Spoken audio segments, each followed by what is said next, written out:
And we are live. Welcome, everyone, to the Connected for Real podcast. I'm Rebbetzin Bat-Chen Grossman, and today with me is Devorah Shulman.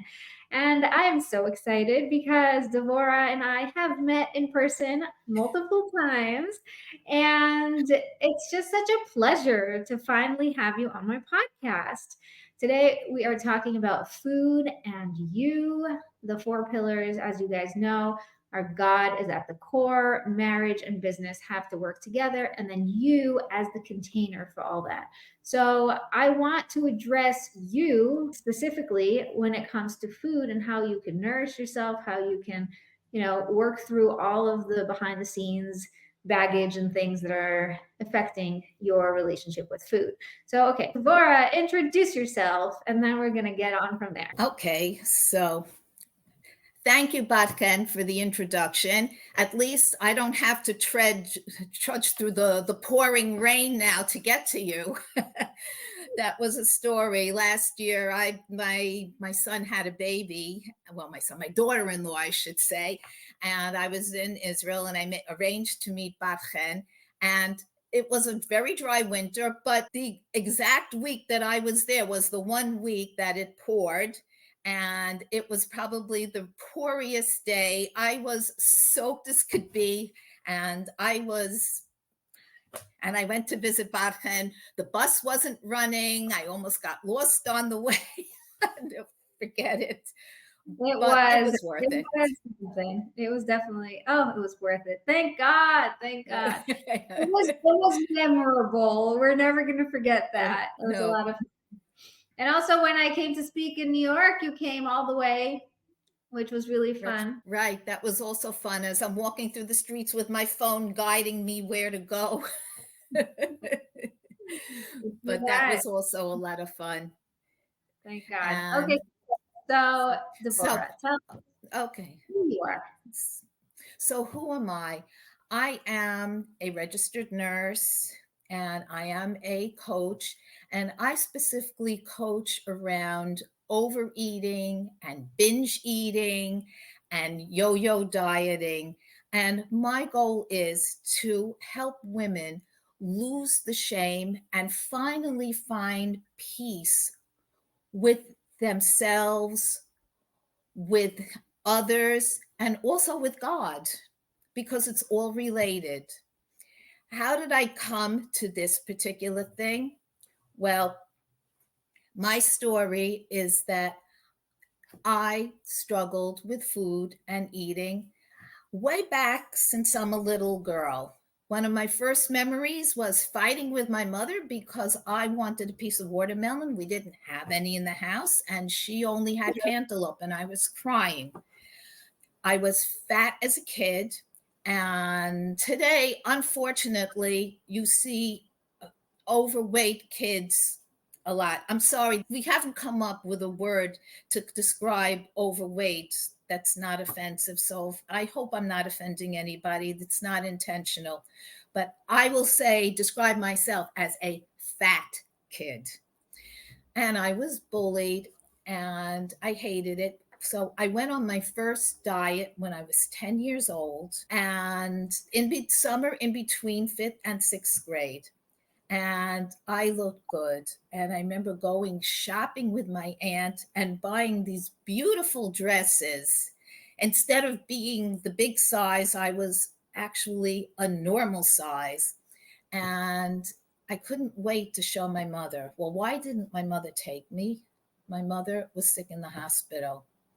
My mother never got to see those dresses. She never came out of the hospital. So there I was, beginning 6th grade, 2 days before 6th grade orientation. I was at my mother's funeral, and which is a horrible thing for a kid. So as you can imagine, I put the weight back on, and was up and down and up and down and up and down for so many years.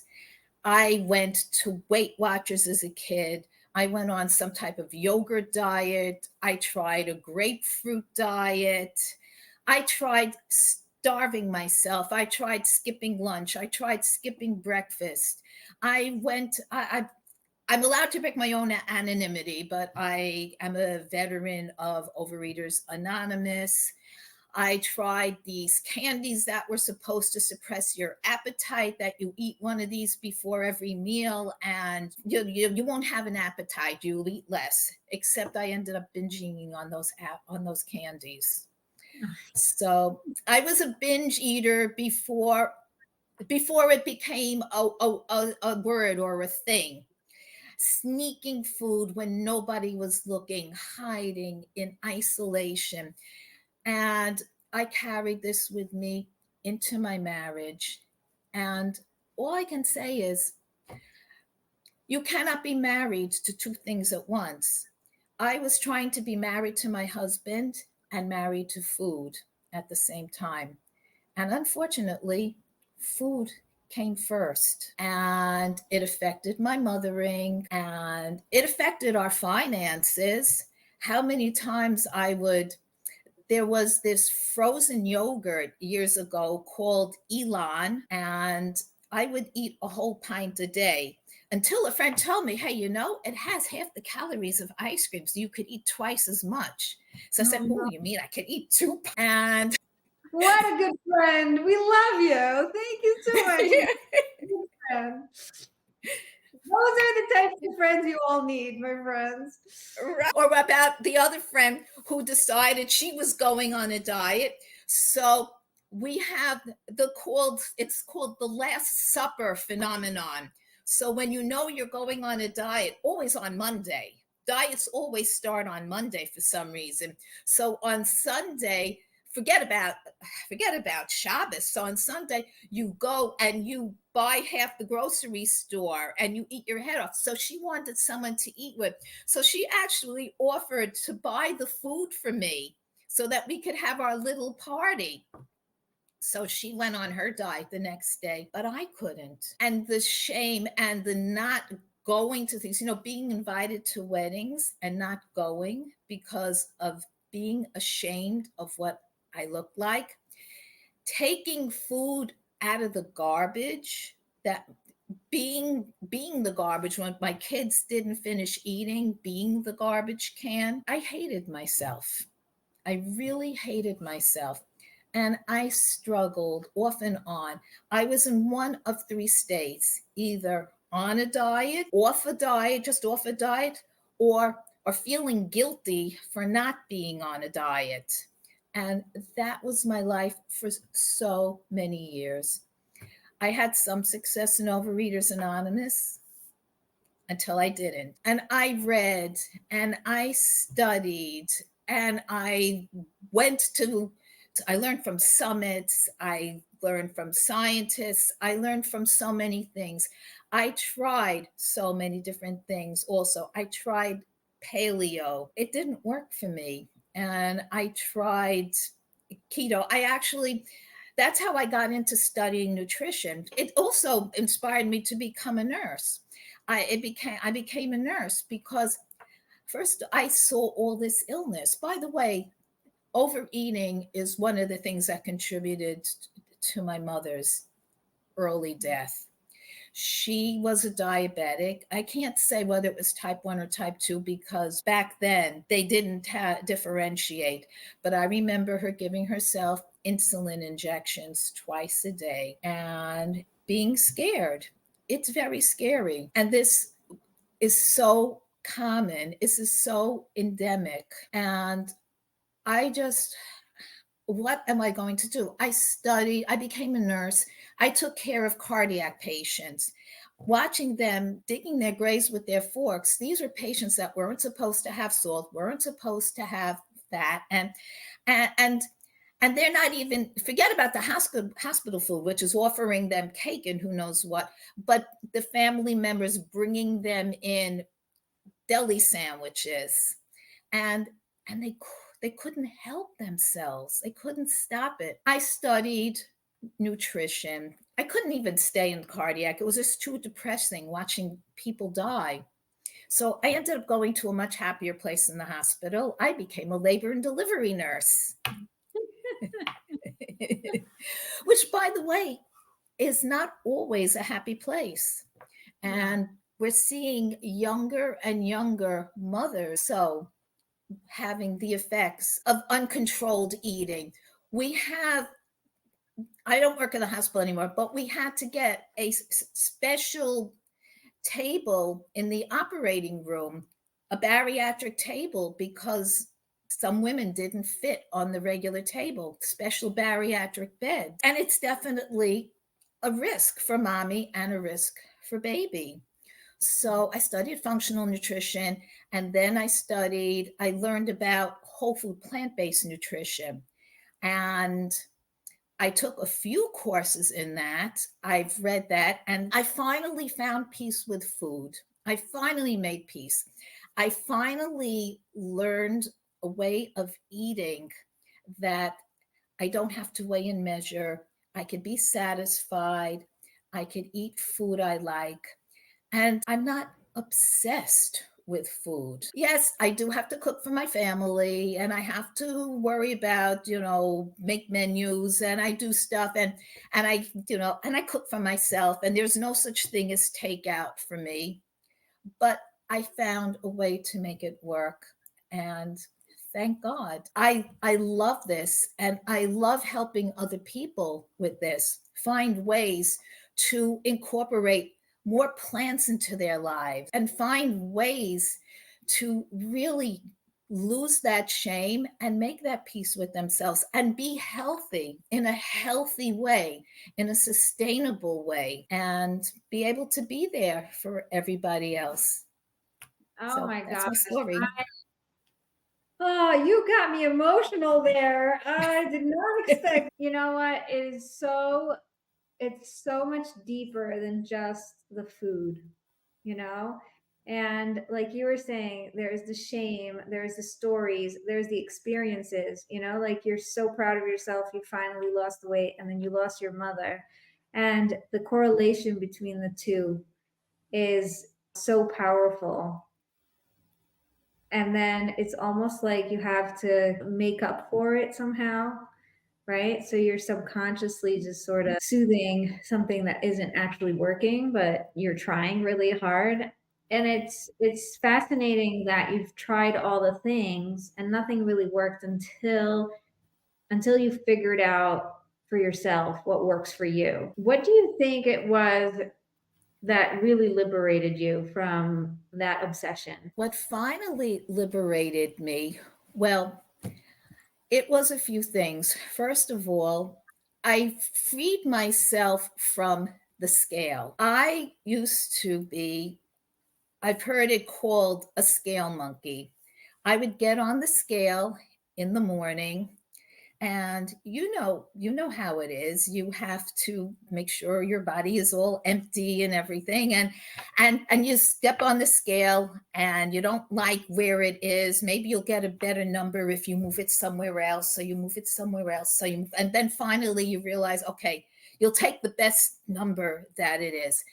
Now if the scale moves down, yay, the day is fantastic. I'm good. And you start judging yourself. I'm good or I'm bad by what I ate. And then if the scale doesn't move, or if it goes in the wrong direction, which it can do for many, many reasons that have nothing to do with what you ate the day before. It could be hormonal. It could be maybe something that you didn't go off plan, but for some reason you're retaining a little more water. There are so many other factors. So learning to say goodbye to the scale. I am not going to let the scale dictate my mood. I actually get weighed now twice a year is when I go on the scale. And that is when I go to the doctor. And I have to say, the number has been holding steady. So rather than worrying about it and the normal fluctuations, I gave up at the scale. Another thing is, this is February. February is, in America, it's American Heart Month. But heart has two connotations. There's the human heart that pumps our blood and sends oxygen and nutrients to all parts of our body. But then there's the heart, there's the love. Now, what is love? There's a book I read when I was a little girl. My uncle had it. I love that book. It was called Love is a Special Way of Feeling. But what do we love? What comes first? Love or caring? The truth of the matter is, caring for something or somebody is actually comes before love. So we love our babies. Okay, God put something into us to love our babies and made them cute and sweet and helpless, even though they're a lot of work and there's a lot we have to sacrifice, and staying up nights for them and taking care of them through sickness and cleaning up their messes, but and feeding them and everything. But we love them because we care for them. And what do we tend to do with ourselves when we hate ourselves because of what we look like?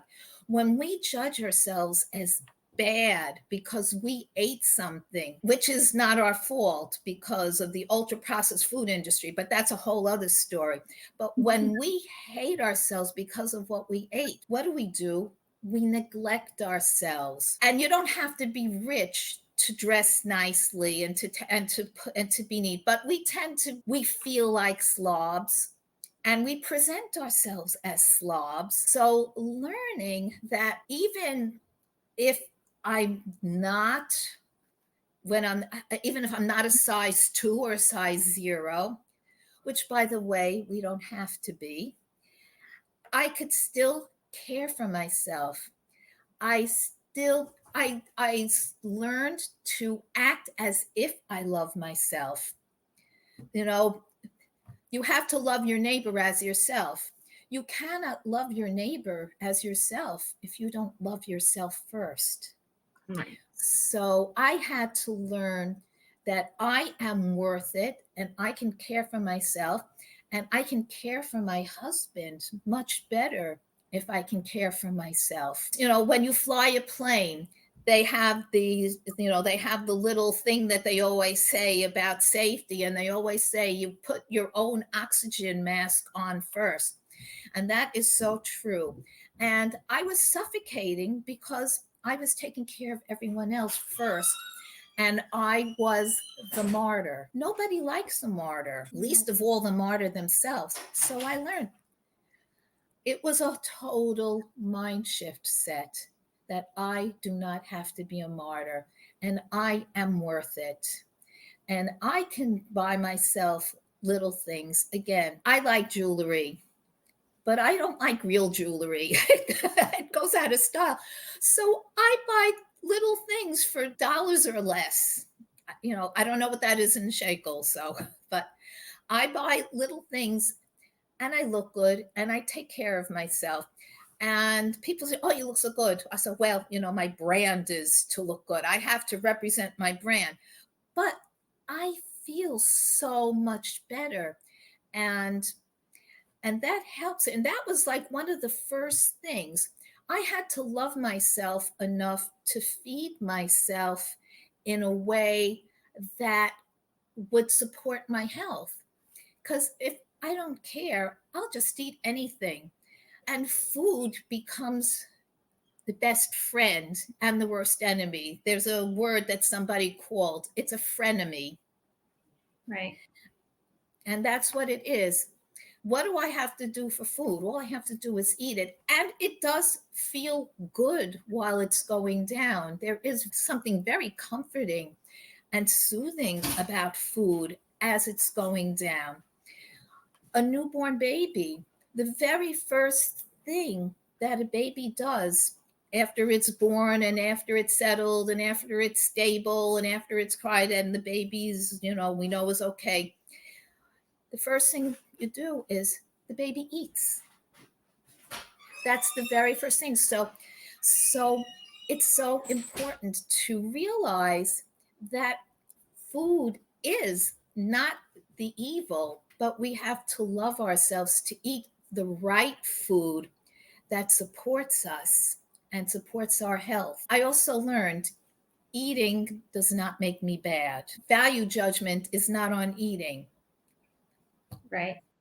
Just like the weight, like you were saying, I get on the scale and it tells me if I'm good or bad. It's like that makes no sense, right? And I sit down to eat and now I'm good or bad. That doesn't make any sense either, right? And just the whole judgment on ourselves is so warped that if we could just let go of that, we're going to be so much better off. And I'm not talking to people who are struggling with food or whatever. This is a universal issue that we have. Is my business successful? Oh, good. I made money today. Oh, I'm good. I'm doing good. I'm on the right track. Oh, I didn't get a client. Oh, I'm having a dry month. Oh, something must be wrong. I must not be doing the right thing. And then we go into this whole loop of judging ourselves. Hello, the amount of money you're making has nothing to do with what your value. And nothing else has to do with your value either. You are intrinsically valuable, and that is why God put you here in this world. And I love that you're saying this because it's so important for us to remember that. Yes, it is. And when we see, you go to stores and you see the mannequins are so skinny, and you see people, and that seems to be the value, to be so skinny. But how many of us can actually be that skinny? The question is that really the ideal, And I have to tell you my story from the other end of, the other side of the coin. I was always skinny, and people always, first of all, hated me. Oh, I hate you. You're so skinny, which is so. Can we just stop? Like, really? You hate me for nothing? Like, I did nothing, and you already don't like me because I am skinny? That's not fair, right? So I'm very resentful of being skinny. Not only that, but it wasn't like I had a good relationship with food or like I, was healthy. It was all a learning process. I learned a lot from actually my mother would bring home a lot of the Weight Watchers lessons and the things that they learned that had nothing to do with food, by the way. It was all about loving yourself and learning to forgive and just being, they brought in a lot of that good stuff home. And I learned a lot from them. And I felt like this isn't fair. There's a support group for people who need help with food. There's no support group for skinny people who are hated for no reason and are binging on healthy food because, it's a comfort even though we like healthy food. I love dates. I love dates and nuts. I love bananas and peanut butter. I love salad. I love a lot of things that are healthy. So, if you're looking from the outside, you're like, oh, this is amazing. She loves all this great stuff, right? But like, I also need to find the balance because if I eat dates all day long, which I used to do because they're just such an easy grab, right? It's like your sugar's gonna spike, you're gonna feel icky, you're gonna feel like you're not really doing your best, you're not gonna be fully clear in your head, you're going to be on a sugar high. Just because it's healthy sugars doesn't mean it's like completely good for you, right? So I had to go through my process just as much, not in the extreme dieting or whatever ways, but just finding your own thing, right? I also became sensitive to a lot of foods because my body was trying to communicate, like, stop having this and start having this and find a balance. And you're just a little off balance, whatever it was. I had to learn a lot about food and about myself, even though I wasn't quote unquote fat, right? And now that I'm pregnant, I'm this tiny little person. I'm very, I'm a skinny person just naturally, and I have a full size baby inside, right? So I'm very uncomfortable. Thank God. God, I'm very grateful and I cannot complain because I'm just so grateful that I have the ability to have a baby and the ability to contain all that. But when I feel extremely uncomfortable, I just put my hands on like, thank you, God, for making me a miracle. Like, I'm a walking miracle. Where else in your body could you fit a full-size baby in a Mhm. really little person? Right. So I think it's just really interesting to see that it's really not about the weight, and it's not about the food, and it's not about all of the external stuff. Every person has their story and every person has their journey. And when we can stop judging ourselves and we can stop judging others, judgment just goes down and we can just all be in our journey and in our experiences. That is so true. And then we stop with that cycle of starving ourselves because we feel guilty for eating too much. And then until we can't anymore. And then we go to the other extreme and the pendulum swings back and forth, back and forth. I have a neighbor this is classic, when one of her children would be getting married, so she would starve herself so that she could fit into her gown for the wedding and for the week after all those, the celebrations. And and then she would find she's eating again and she can't help it. She can't help it. God created us to want to survive. And in order to survive, we need to be able to eat enough. And as much as we try, okay, I'm not talking about like these prisoners that are going on hunger strikes and things, I'm not talking about that. But as long as we have access to food, we are going to want to eat. And all this deprivation, we cannot do it for long. We just can't. And then we start eating again. And then the guilt comes on. Besides the weight, the guilt comes on and the weight. And I have looked pregnant when I wasn't pregnant. So, and I have been asked when I'm due, when I'm not even pregnant. And you know what? You become very sensitive to people. People are hurting inside. Now, if you go throughout much of history, the problem was not the abundance of food that we have today. The problem was not enough food. And so it's very easy to be skinny when you don't have enough food. Not only that, the food that we have today, a lot of it isn't even really food. You look at ingredients lists, even in restaurants, and you'll see things that you can't even pronounce. You would never have these things in your kitchen. And they are formulated by scientists. If you know a biochemist who's looking for a well-paying job, just have them go work for a processed food company. They make a lot of money, and they formulate the food to something called the bliss point, the point where it's not not sweet enough, not too sweet, but just the right amount of sweetness that you cannot stop. And they have people, they put them in functional MRI machines and they drip things onto their tongues and they watch how their brains light up to see what they're going to like the most and what they can't resist. When I was a kid, there was a commercial for a potato chips company. I bet you a lot of you are familiar with it. It said, "Bet you can't eat just one." Now, can you eat just one potato chip? So, Are actually one of my weaknesses because they're so crunchy and salty and they're just right. yes. I'm totally with you there. No, you cannot. You have to finish the whole bag. Yes. And when they formulate these again, they actually test people. It has to be, if it's not crunchy enough, then it's soggy, then you're not going to like it. But if it's too crunchy, then it's flaky in your mouth and then it's not good. So they formulate it to be just the right amount of crunch that you can't resist.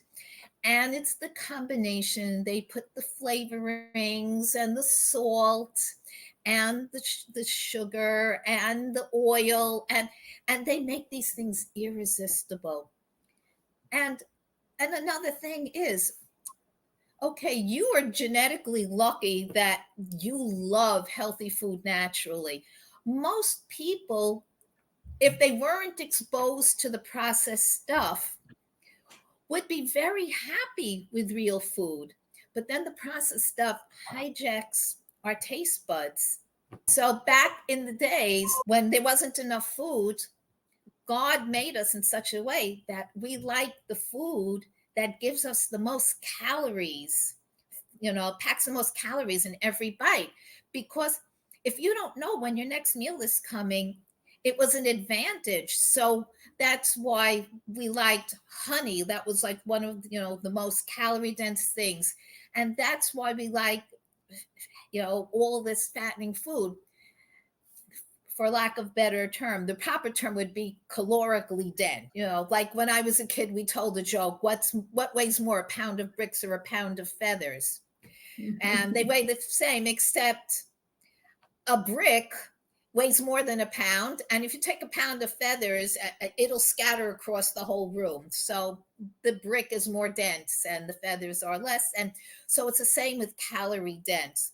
So romaine lettuce is not calorie dense at all. And chocolate cake is or pizza are very calorie dense. But we Right. tend to like the calorie dense food because when food is scarce, that ensured our survival. But starting in the 1800s, that was when processed food started, and they figured out ways to make things cheaper and sell more and get us to eat more of it. And once we're exposed to all this processed food, somehow, for most people, we like watermelon. I love watermelon. But give a person a choice of watermelon or ice cream, most people are going to go for the ice cream. So, this calorically dense food, when you try to start eating real food, it's like flat and tasteless compared to all the processed stuff. And you can't escape it everywhere you go. It hits you. They're advertising it, the signs, the billboards. You walk into grocery stores, and what are you hit with? I think there's more processed stuff than real food. Yes, there So, is. and it's what everybody's eating. When you're not eating it, you're standing out as being a little different from everybody. That's one of the things that I wanted to tell you. Surrounding yourself with the right people is going to Yes. really help you. I was just in a retreat that was the health and wellness retreat, and it was fascinating to see how many people were just so awesome and so normal and so positive about food. And it was so inspiring to just be amongst them, not be judged. They were saying, like, if you choose to eat the cake, that's fine. It's on you. Everything's fine. Like, nobody's judging. Turns out there was no cake. The dessert was baked apples and dates and nuts and fruit salad. But it was really funny because they knew it was a health retreat, they also didn't offer certain things because they just didn't feel it was necessary. And so yeah, it was just really fascinating to see the when you're surrounded by the right people who are not just not just the right foods, right? Not just like, okay, we're going to externally change what's around you, but really the people who have worked on themselves and their ability to contain who you are without having to judge you for what you're doing or anything. It was just so beautiful. It was such a beautiful experience. And I think that one of the things my mother came home with once was clean your environment. They were saying, if you don't want the potato chips, then don't have the potato chips. Don't buy them. Don't have them in your cupboard. It's not going to be the end of the world. But if it's there, you're going to constantly have to make decisions. And that's exhausting. So, not only clean your environment physically, but also clean your environment in the next level of things, which I think is really, really important. There was actually a study done that people tend to resemble their closest friends. Now, I'm not telling you to purge yourself, get rid of all your friends. What I am suggest is instead is to expand your circle and include other friends that will support you, that are more similar to you. I mean, I joke around. I say I'm in a mixed marriage. I follow my whole food plant-based diet. My husband does not. Yeah. So, how do I do it? There are ways to do it and make it work. So, what I make for myself as a main course is like a side dish for him. So, I do when it comes to my cooking for the Sabbath, I will make his chicken soup. That's fine, but I also make for me. He makes the fish anyways. It has to do with a custom that a rabbi made fish and had certain things in mind. So my husband makes the fish and he has those things in mind. You know what? I'm never going to fight a guy who wants to go and make his own fish. Let him do it. Exactly. Exactly. Oh, well, when I was pregnant, I couldn't even go near fish. I had to be out of the house while it was cooking, and I couldn't serve it. So, I totally get you. Yeah, But you know what? Anything a guy wants to do, just say yes, thank you, mhm, because it came from him. yes, and I am grateful. So I do find ways to make, like we call it cholent. It's this bean dish that's overnight. So I make mine. No, I actually make everybody's, and I take mine out, and then I add the other stuff to there. So nobody is deprived. We make it work. My husband, I'm also very grateful. I guess part of being older is you don't go for the junk food. The doctor doesn't let, or you're not supposed to, but we don't have so much. When my grandchildren come, I can't say I don't buy anything for them, but when they leave, either it goes with them or I have no hesitation to throw things in the garbage so I can keep it clean. And I learned also I try to buy things that I don't like so much. So, yes, there is a saying some that you should make your environment look like your goals. And that's not Mm. just with food, that's with everything. So, let's say exercise. If it's hard to exercise and you have to go through a whole big process to make your place ready to exercise every day and take 20 minutes for that and then take 20 minutes to put everything away, let's face it, you're not going to do it. So making it easier to support healthy things. In my ideal world, I would love to abolish processed food. It's not happening so fast. Yeah, But no, with the amount of money they're making, no. no. You reminded me of how it used to be when I was early on in our marriage. We always have pasta with sauce and cheese on Fridays because it's an easy go to lunch before we go, into all the cooking and whatever. So I just didn't like the white flour. It wasn't doing good for me. And so I told my husband early on, I want whole wheat pasta and that's what I'm going to eat. So he used to make a big pot of white pasta and a little pot of whole wheat pasta. And then the kids would see me, 5 years old, 3 years old. They'd say, I want Eva's pasta. I don't want the white stuff. I want what she's eating. Because, if your mother's eating it, must be better. It must taste. So then my husband started making a bigger pot of whole wheat and a smaller pot of white. And the more kids we had, the more it just became obvious that the kids prefer the whole wheat. And so we stopped making the white altogether. And it just became, we're always just serving whole wheat pasta. And, and then of course I stopped eating dairy. So I started making my pasta with, chickpeas and olives and tomato sauce. And so then suddenly all the kids want what mommy is having. And it's so funny. It just cracks me up that it's really not about the junkness of the food, but just sort of opening up a little bit to different ideas and different creative ways to enhance your meal.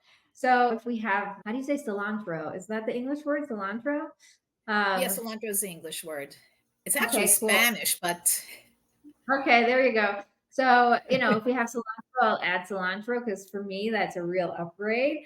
And all my kids want it. And then if we have fresh garlic, I'll throw in fresh garlic. Oh, they all want it. And then eventually, like their meal looks like a gourmet 5-star healthy meal, from some, I don't know what, really healthy whatever.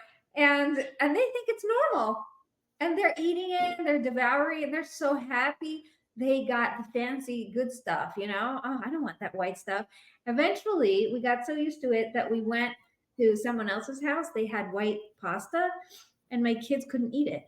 They said it just didn't taste. And I thought, isn't that amazing? Your body gets so used to something that is a little bit more filling, and suddenly the white stuff just feels like fluff. It doesn't have any texture. It doesn't have any like actual taste. It was just really fascinating. yeah. Well, that has to do with a complicated subject about I'm trying to figure out a simple way to say it. It's the microbiome we have living inside our digestive system, our colons. I call them critters, bacteria, viruses, fungi, and which ones are living there and which ones are supporting us. We work together. We feed them and they feed us. And if you're used to eating whole wheat pasta, you're going to have different critters living there than if you're having white pasta. So your kids have the critters from the whole wheat pasta, so they're not going to want the white stuff. Right. It's just amazing. I think also when you don't make a big deal about anything, right? It's not like, oh, now we're, cutting this out, or oh, we're depriving of this. That there's a story to it, and there's emotion, and there's all these things.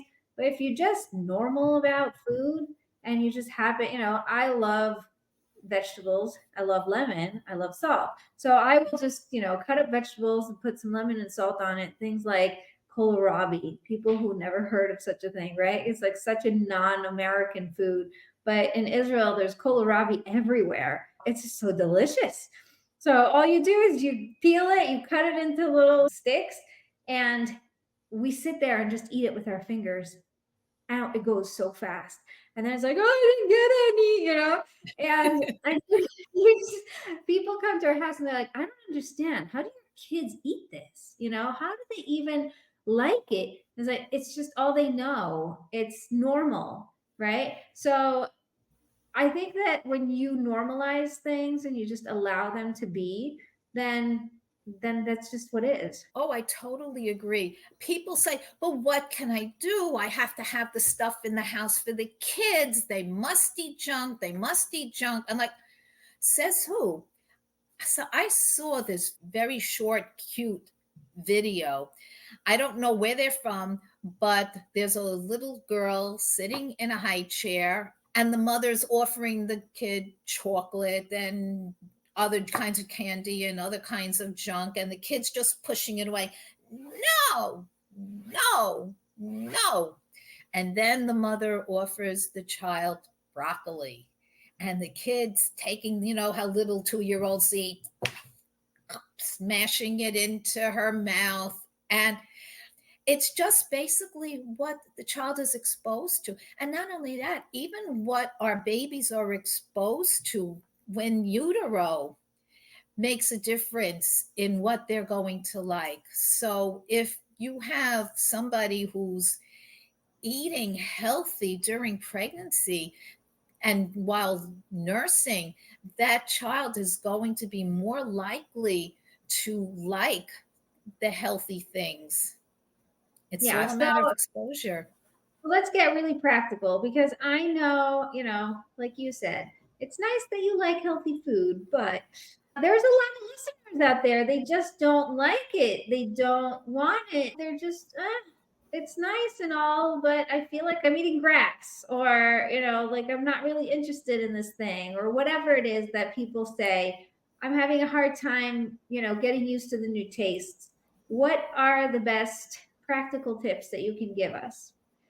Okay, the best practical tips are, there's a few things. Number one, find recipes that are substitutes for things that you're used to eating. For example, there is like cheese. There is something called nutritional yeast that has like a cheese like flavor that you could sprinkle on things and use, and you could make even cheese sauces. You can make it from nuts, you could make it from even chickpeas. You could make cheese sauces or from carrots. So you find substitutes. I even have a recipe. You can make a substitute frank. You, instead of a frank, if you take a long fat carrot and you make a marinade, you soak it in the marinade, you can actually, it's called a carrot dog. So that's one thing, is to find recipes that are substitutes for things. So that's one thing. Another thing is to make sure you eat enough food. A lot of times the first thing we do is we don't eat enough. And then it was also actually studied that most people eat between 3 and 5 pounds of food a day. Now, of course, if you have a little tiny woman who's 4'6", that's, she's probably going to eat less. And if you have like a 6'2" bodybuilder, will eat more. So what happens is we go on these diets and we have 2 ounces of this and 4 ounces of that, and it comes out to less than 2 pounds of food a day. So of course we're hungry and we're going to want to go for the most calorically dense food. So the truth of the matter is, can you lose weight eating chocolate bars? Yes, you can, but it's going to be very few of them and you're going to be hungry. So look to make sure you're eating enough. Eat more fiber. Again, this is something that's going to keep our microbiome happy. It's going to keep us full longer. It's good for our digestive system. We might have to adjust to it. If you're not used to eating a lot of fiber, it could cause bloating and it could cause gas. So it's good to start low and go slow and increase with time. Enjoy spices. This is one place the Sephardim love, Jews put tons of spices. In America, the typical spices, people have salt, pepper, onion powder, garlic powder, and paprika or paprika. Right. And these are so limiting. Experiment with all different spices to get different flavors and add so much. I happen to love cumin. I know there are so many spices. Experiment and see what's good. So, and as far as vegetables go, I know a lot of people, oh, I don't like vegetables. Vegetables are really your friend. So what you do is, again, there's got to be some vegetable that you dislike less than the other vegetables. So find the one that you can tolerate and have that one and build up. Now, and don't just give yourself, taste something once and say, oh, I don't like it. This goes for feeding children also. It takes 14 times of exposure to become accustomed to a taste. So give yourself time. And another thing is, this is a concept called neuroadaptation, that when you're used to eating the ultra processed stuff that is much tastier than anything that naturally occurs, it will taste flat for a while. But over time, and this varies for people, it could take days, it could take weeks, it could take months, but over time, your taste buds will become more sensitive to the subtle flavors of real food. And the day will come that you may taste something that you used to like, let's say a regular cake. And there are cakes you can make that won't destroy your health. There are recipes, but let's say you go taste a regular conventional white flour, sugar, and oil cake. And you're going to go, ooh, this is so sweet. How could I ever stand that? I had that with Coke. I used to be addicted to Coke. When I was growing up, Coke was the thing, you know? We all had Coke on our table and at weddings and everything. Finally, I decided one day, that's it. I'm stopping. I'm not drinking Coke anymore. And then years and years later, I tasted Coke and I was like, ew, I can't even gulp it down. Like I can't, it was so bad. And I realized, yes, my body totally changed what it tolerates because there's just an adjustment that happens. It's so incredible. Yes. I also find very interesting the same people that could eat, let's say, the same breakfast every single day for years and years and years. Let's say they have their coffee and a Danish, they have that same breakfast. As soon as they start eating healthy, then they become bored with the food.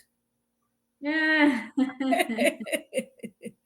The truth of the matter is, analyze what you're eating every day, and you'll see we tend to make the same things over and over and over again. We cycle through like weekly, bi-weekly. When it comes holidays, then we'll experiment. But some people even make the same things for every holiday. Right. So it's good to experiment once in a while. I know I find when I buy cookbook, I usually end up one or two recipes in the whole cookbook is the one that becomes part of my repertoire of recipes. So realistically, do we need so many things? I actually put out a cookbook that it's not my, most of the recipes are not mine. It's a compilation of other recipe people, chefs. Recipe development is a whole art in and of itself. And the funny thing is, I belong on some groups, and some people will ask for recipes and other people will post the exact recipe that's in my book. People download recipe books and recipes and they don't even look at them. Right. It's amazing. Okay, our time is over, and sadly, this is an amazing conversation.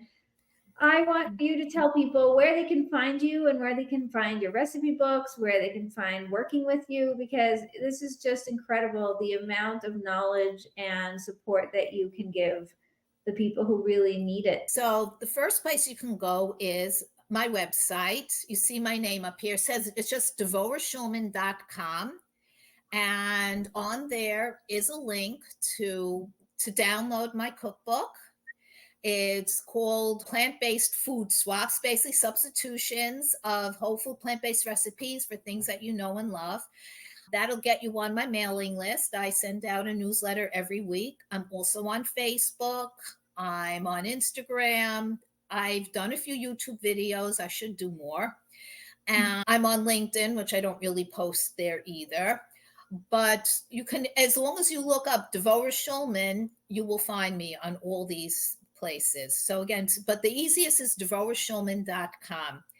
And I even give a phone number. I let people, that's my business phone number, and you could call me, leave a message, you could text. I do get back to you eventually. I love it. I love it. And I just want to point out, you said I should be there. No, there is no should. I want to be there. Maybe I'll get that. I get to be there. That's awesome. But there's no shoulds here because we're all about, healthy relationship with food and with ourselves. I think should just makes us feel bad about not being somewhere and not necessary. So I'm gonna help you delete that right now. You don't have to do Okay. anything if you don't want Okay. to. One day when I'm ready. Exactly, exactly. Listen, nobody, it doesn't say in any place in the Torah, you shall be in all the social media platforms and show up daily. It's something that we do in order to serve, and we do what we can and what we want and what we get to do to the best of our ability. I definitely don't want anyone to feel like they can beat themselves up for not being somewhere or for not showing up enough. So I'm going to give you permission to let go of that. I love you so much. Thank you for being here. Thank you for joining me. Thank you for having this conversation. This has been really fascinating. And as usual, you guys know there is a podcast episode that drops every Monday with another guest. So make sure you subscribe and you rate and review. And I will see you next. Don't forget to be connected for real. Thank you so much for being with us.